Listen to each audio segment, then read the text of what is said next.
다윗이 보면 말 하나는 잘하는 것 같아요. 잘못했을 때 하나님 앞에 회개하고 정말 하나님을 너무나 잘 알고 있으니까 이런 말을 할 수 있지 않을까. 말씀을 준비하면서 참 많은 감탄을 했습니다. 우리도 너무도 자연스럽게 때로는 뻔뻔하게 우리 자녀들이 마치 우리들에게 행하는 것처럼 또 우리가 우리 부모님께 그리했듯이 하나님 앞에는 그렇게 자연스럽게 이렇게 자유롭게 그렇게 행동할 수 있었으면 합니다. 왜냐하면 아버지에게 자녀들의 그 어떤 행동도 다 용납이 가능한 거예요. 화를 내죠. 왜 화를 내는 목적은 그 자녀가 바른 길을 가게 하기 위해서이지 그 자녀와 절연하기 위해서 그 자녀를 버리기 위해서 화를 내는 게 아니거든요. 하나님도 마찬가지라 생각합니다. 저희들이 하나님의 마음을 기쁘게 할 때도 있지만 하나님의 마음을 아프게 할 때도 있어요. 그럼 아프게 할 때는 그때마다 하나님 우리를 큰 재앙을 내리거나 이렇게 하시는 분은 아니겠죠. 어느 경계를 우리가 넘게 되면 하나님이 개입하셔서 경계를 넘으면 이런 어려움이 있을 거다라는 걸 보여주시고 그 경계를 넘지 않도록 우리를 안전하게 보호하시는 거죠. 이제 사무엘 상하 이야기가 24장으로 마무리됩니다. 이제 내리면 마지막 후반부 이야기들이 나오는데 그런데 오늘 우리가 공부하는 24장은 이야기 흐름상 좀 생뚱한 면이 있죠. 사무엘하 23장으로 끝났으면 좋았는데 24장이 들어감으로 인해서 다시 다윗의 부끄러운 모습, 연약한 모습이 다시 드러나게 됩니다. 보통 이야기의 결말은 항상 좋게 끝나잖아요.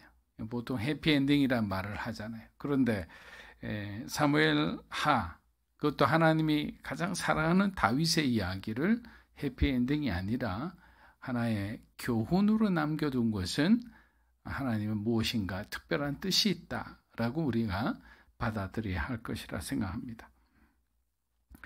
우리는 성경을 읽을 때 모든 것이 일어난 사건의 연대기 순으로 기록되거나 배열되었다고 생각하는데 사실은 그렇지 않습니다. 24장 역시도 중간에 삽입된 부분이죠. 그런데 우리가 이 24장 전체를 이제 이해하려면 하나의 키포인트가 있는데 그것은 뭐냐? 바로 하나님의 진노입니다. 하나님의 진노를 우리가 염두에 두고 해석을 하면 왜 이렇게 하셨는지에 대해서 조금 더 이해하기가 쉬울 거예요. 하나님께서 이스라엘 백성들에게 그러면 진노하실 만한 일이 있었나를 우리가 한번 찾아보면 좋을 것 같습니다. 그래서 어떤 사건을 우리가 해석할 때 너무 평면적으로 해석을 하면 사실은 그 안에 들어가 있는 굉장히 깊은 그런 어떤 하나님의 메시지를 우리가 발견하지 못하고 너무나 단순하게 그냥 이해하고 넘어가는 경우가 있죠. 다윗이 그냥 보통 사람들 이렇게 이해를 해요. 교만해서 인구조사를 실행했고 또 이스라엘이라는 나라는 하나님이 세우신 소위 말하면 대리왕을 통해서 이제 하나님 백성을 통치하게 하는데 마치 자기가 스스로 왕인 것처럼 그렇게 행동하다가 결국에는 이스라엘이 심판을 받았다. 이거는 너무나 평면적인 해석입니다. 다윗의 죄를 왜 이스라엘에게서 찾느냐라는 그 질문에 대답을 할 수 없기 때문입니다. 여러분, 학창시절에 반장이 잘못했다고 선생님이 와서 나머지 그부들을 다 나오라 해서 이렇게 막 때리는 거 보셨어요? 그렇지 않죠? 반장이 잘못하면 반장만 혼나야죠. 근데 반대로 그부들이 잘못했을 때는 반장이 함께 야단을 맞습니다. 왜? 그 사람에게는 리더십이라는 권한과 책임을 주었기 때문이죠. 사랑하는 여러분, 하나님은 언제나 손해보지 않으십니다.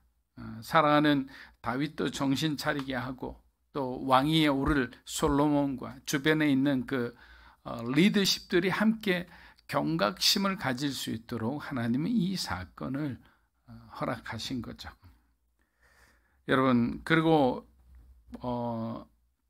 세바의 반역, 압살롬의 반역과 같은 이 반역에 가담한 사람들은요, 언제나 똑같이 밀란을 일으킬 수도 있고 반역에 다시 가담할 수 있는 그런 소지가 다분한 사람들이에요.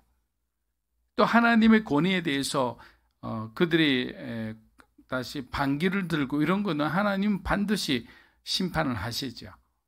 근데 그런 어떤 심판의 과정을 하나님이 지금 하나하나 밟아가시는 거예요. 우리가 흔히 본보기란 말을 하지 않습니까? 여러분, 본보기가 뭡니까? 본보기라는 것은 어떠한 분명한 메시지를 주기 위해서는 하나의 본보기로 삼을 사람이나 어떤 사건이라는 거죠. 그것이 필요하기 때문에 너 이리 와봐. 너 오늘 본보기가 돼. 그래서 그 사람을 혼냄으로 인해서 주변에 있는 사람들이 우리가 이렇게 행동해서는 선생님께 야단 맞는구나 라고 알고 그 다음부터는 똑같은 행동을 모두 다 안 하게 되죠. 그러니까 굉장히 어떤 훈육할 때는 굉장히 좋은 어떤 방법 중에 하나입니다. 다윗의 인구 계수 또한 다윗의 연약함을 통해 하나님이 이스라엘을 심판하시고 동시에 전쟁과 반란으로 흐트러진 민심을 바로잡고 이스라엘의 지도자들, 이 사람들을 이제 경각시키는 소위 읍참마속의 마음으로 자기 백성을 치신 하나님의 계획이었다, 이렇게 말할 수 있습니다. 사무엘하 24장 1절 우리 한번 읽어볼까요? 여호와께서 다시 이스라엘에게 진노하시게 됐습니다. 그래서 그들을 치시려고 다윗을 부추기셔서 이스라엘과 유다의 인구를 조사하게 하셨습니다. 병행구절인 역대상 21장 1절을 한번 보겠습니다. 사탄이 일어나 이스라엘을 대적하고 다윗을 충동하여 이스라엘을 계수하게 하니라. 자, 역대상 21장과 사무엘 24장은 같은 병행구절입니다. 그러면 조금 더 구체적으로 나와 있죠. 사무엘 하만 보면 마치 하나님께서 다윗이 죄를 짓도록 격동하신 것처럼 오해할 수 있어요. 그러나 우리가 잘 알지만 하나님은 죄를 만드시는 분이 아니에요. 인간이 타락해서 죄가 들어왔을 뿐이죠. 그리고 그 죄가 죄끼리 만나서 다른 죄를 만들고 하는 아주 창조적으로 죄를 짓는 그 모든 과정을 하나님의 심판의 때에 올 때까지 하나님은 그냥 그것을 바라보고 있을 뿐이에요. 그런데 역대상 21장을 보니까 욥기에 등장한 그 사탄이 등장하죠. 그 사탄이나 여기에 등장하는 사탄이나 사실 동일한 한 존재입니다. 결국 하나님은 사탄이 다윗을 격동시켜서 다윗의 인구 계수를 결정하는 그 모든 과정을 지켜보고 계셨죠. 왜? 그 다음에 하나님의 계획이 있었기 때문에. 여러분, 하나님은 때로는 바로의 마음을 완악하게 하시기도 해요. 왜? 이스라엘 백성들을 출애굽하기까지 이스라엘 백성들 안에 있는 그 우상을 다 빼내기 위해서요. 10가지 재앙을 내렸지만 그 재앙 하나하나에 있는 우상들이 있었어요. 개구리는 개구리 우상들이 있었죠. 그 우상들을 빼내기 위해서 또 애굽의 입장에서는 하나님의 위대하심을 보여주기 위해서 이스라엘 백성들에게는 두려움과 동시에 그리고 그들이 믿던 그 신이 하나님에게 철저하게 그 파괴되어지는 그 모습을 보고 우리가 이 우상을 믿어야 되는 게 아니라 우리를 건지시는 여호와 하나님을 믿어야 되겠다라고 하기 위해서 하나님은 그런 어떤 재앙과 사건을 일으켜 주의 백성들을 이끄신 겁니다. 이런 차원에서 하나님은 다윗을 공격하는 사단을 내버려 두셨다라고 우리가 이야기할 수 있는 거예요. 그렇다면 다윗 시대 인구조사는 그러면 어떤 의미를 가지고 있기에 하나님이 그렇게 진노하셨나? 여러분, 고대 사회에서 인구조사를 할 때는 주로 전쟁을 준비하기 위해 징병할 때나 남자의 수를 헤아려야 되잖아요. 그리고 세금 징수를 위한 도구로 왕권과 귀족들이 주로 행하는 억압 정치였어요. 그러니까 세금을 강제로 징수하기 위해서. 그리고 바르게 징수하지도 않았어요. 그 사람들은 그냥 두 사람 있는 집에 세 사람씩 해가 인두세라 하죠. 사람마다 세금을 매기는 거. 그래서 인두세를 갖다가 막 조작해서 과도한 세금을 물리거나 그렇게 한 거죠. 그러면 어떻게 됩니까? 인구조사를 하기 위해서는 주로 말을 탄 아주 권위적인 기마병과 행정사들과 그런 사람들이 그냥 마치 로마 군들이 쳐들어오듯이 그냥 요란스럽게 마을에 진입합니다. 그리고 마을의 행정관들과 얘기해서 마치 굉장한 무서운 분위기에서 사람마다 돌아다니면서 숨어있는 아이들 다 잡아놓고 너 집에 누구야? 근데 보통 당시에 남자아이는 재산 중에 재산이죠. 후계자이죠. 근데 그 사람들은 자기 아이들을 이렇게 노출되는 걸 꺼려하는 부모들이 얼마나 많았겠습니까? 집안의 노동력이자 동시에 집안을 이을 후계자인데, 그러니까 그것을 찾는 과정에 굉장한 폭력도 행사하게 되는 거예요. 그러니까 마을이 어떻게 되느냐? 이 인구조사하는 동안에 이스라엘의 마을은 피폐해지는 거예요. 농사도 제대로 못 짓는 거예요. 동시에 민심이 나를 향해 원망을 품기 시작했다는 겁니다. 3절을 보면 요압이 반대할 정도로 인구조사는 다윗을 제외하고 모두에게 원망을 들을 수밖에 없는 마치 독이 든 성배와 같았어요. 요압도 너무나 잘하는 거예요. 군대를 동원해야 되니까. 근데 군대를 동원해서 인구조사를 했다는 것은 그 당시 다윗이 살던 시대가 너무나 태평스러웠다라고 얘기할 수 있는 거예요. 여러분, 사람은 언제 넘어지느냐 하면 태평스러울 때예요. 힘을 가졌을 때 태평해요. 그럼 할 일이 없잖아요. 힘을 쓰고 싶은 거예요. 여러분이 가진 재능을 쓰고 싶어요. 돈을 쓰고 싶어요. 권력을 쓰고 싶어요. 그리고 우리가 가장 안전할 때는 언제인 줄 아세요? 땅에 있을 때예요. 우리가 가장 위험할 때는 정상에 올랐을 때예요. 왜? 그 다음부터 내려가야 되잖아요. 그러니까 항상 우리는 생각해야 되는 거예요. 지금 우리가 낮아져 있다고 생각하지만 이 낮아진 상태, 겸손한 상태가 가장 안전한 삶이라는 거예요. 근데 그걸 우리가 제대로 통제하지 못하면 우리는 위험할 수 있다. 사무엘하 24장 8절에서 9절 한번 읽어보겠습니다. 그들이 전역을 다니고 예루살렘으로 돌아오기까지 9개월 20일이 걸렸습니다. 요압이 왕께 싸울 수 있는 사람들의 숫자를 보고했습니다. 칼을 다룰 줄 아는 용사가 이스라엘에는 80만 명, 유다에는 50만 명이었습니다. 자, 기나긴 인구조사 행렬은 마침내 마무리되었습니다. 그런데 결과를 받아본 다윗은 깜짝 놀랐어요. 바로 출애굽할 때 여호수아 때 60만이던 남자가 언제 80만으로 늘어났어요. 그리고 유다 지파와 이 이스라엘, 북이스라엘이 되는 이 11지파를 따로 분류했다는 게 좀 특이합니다. 유다 지파는 또 50만으로 증가되어 있었습니다. 근데 보세요. 유다 지파가 얼마나 증가됐냐면 여호수아 때 유다의 전체 인구가 30만이었는데 지금은 장정만 50만이 된 거예요. 물론 성서에 기록된 인구 수치와 실제 고대 사회 인구 동향 사이에는 굉장히 많은 논란이 있고 정확하지 않은 것들도 있어요. 그리고 그것을 굉장히 상징적으로 봐야 된다. 수치가 많다라는 것은 그냥 굉장히 많이 불어났다. 적다는 것은 굉장히 감소했다. 이렇게 단순하게 해석하라는 그런 설도 있습니다. 그러나 여기서 우리가 알 수 있는 것은 뭐냐? 하나님께서 아브라함에게 무슨 약속을 해주셨냐? 다윗은 아브라함의 후손이잖아요. 무슨 약속을 해주셨냐? 뭐라고 하셨어요? 번영과 충만, 땅의 티끌까지 너희 자손이 많아지리라. 하늘의 별을 봐라. 너희 자손이 별같이 많아지리라. 하나님이 약속의 그 대를 이어서 그것이 다 이루어진 거예요. 우린 그렇게 봐야 되는 거예요.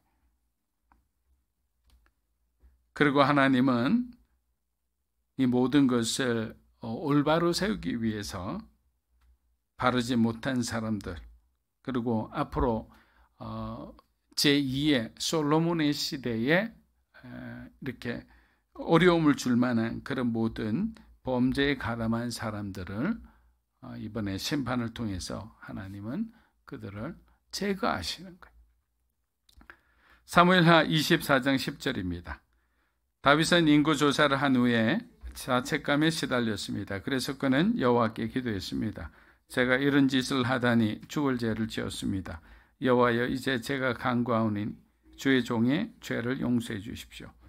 제가 정말 어리석은 짓을 저질렀습니다. 자, 다윗은 인구 조사를 보고받자마자 자신의 잘못을 깨닫기 시작합니다. 그리고 자책합니다. 여러분, 자책했다는 이 히브리 원문을 보면 뭐라고 되어 있느냐?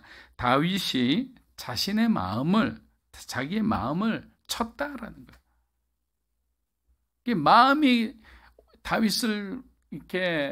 다윗의 어떤 그 생각과 마음을 송두리째 그냥 고통스럽게 만들어버린 거예요. 그렇다면 왜 그가 자책을 했을까요?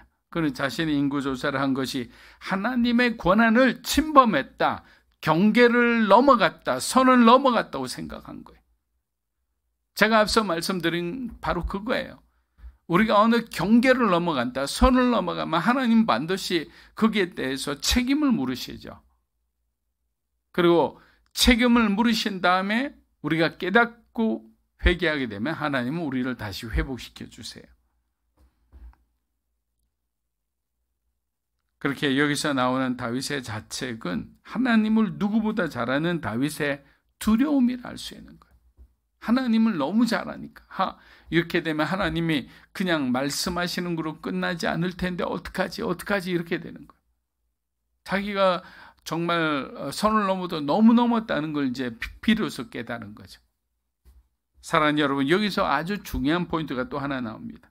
그것은 다윗은 자책감에 시달리는 가운데도 하나님 앞에 나왔다는 거예요. 하나님께 기도했다는 거예요. 자신의 죄를 인정하고 하나님께 회개했다는 거예요. 주님, 제가 정말 어리석었습니다. 저의 죄를 용서해 주십시오. 여러분, 이것이 우리 신앙인이 가져야 할 가장 중요한 태도예요. 여러분, 우리가 자책감, 죄책감 느끼는 것은 우리 안에 양심이 있어서 그렇다고 했죠. 우리 안에 성령님께서 탄식하기 때문에 그 탄식을 우리의 영이 느끼는 거예요. 그래서 우리가 탄식을 했어요. 그러니까 어떤 사람은요, 동굴로 들어가는 사람이 있어요. 어떤 사람은 뻔뻔하게 될 대로 되라 하면서 그냥 자기가 더 심한 지옥 같은 곳으로 그냥 자기 몸을 던져버린 사람도 있어요. 그러나 여기서 중요한 것은 다윗은 하나님 앞에 나왔다. 그리고 회개했다는 것. 그것이 다른 사람과 다른 다윗의 가장 큰 장점이라 할 수 있습니다. 여러분, 그 어떤 사람이라도 넘어질 수 있어요. 그러나 중요한 것은 회개하는 심령이에요. 우리가 하나님 앞에 우리의 죄를 인정하고 하나님 앞에 나아가는, 하나님 내 인생을 다시 한번 바로잡아 달라고 하나님 앞에 간구할 수 있는 그 회개하는 심령, 주님의 터치, 손대심을 기다리는 그 마음, 어떻게 하나님께서 다시 빚더라도 꽃병이 되든 물병이 되든 어떤 하찮은 그릇이 되더라도 괜찮다는 그런 하나님의 주권을 인정하며 자기를 완전히 내려놓는 마음, 그 마음이 다윗이 가진 마음이었죠. 그리고 우리가 반드시 가져야 할 마음이라 생각합니다. 여러분, 이 회개하는 심령, 여기에는 중요한 하나의 이유가 있기 때문에 하나님은 용서하시죠. 그것은 바로 예수 그리스도께서 우리를 위해 죽으셨기 때문이죠. 주님의 보혈이 우리 가운데 있기 때문에 아버지는 아들의 죽음을, 아들의 피를 보고 용서해 주시는 겁니다. 계속 자책만 하지 말고 하나님 앞에 나와 용서받는 저와 여러분이 되기를 주의 이름으로 축복합니다.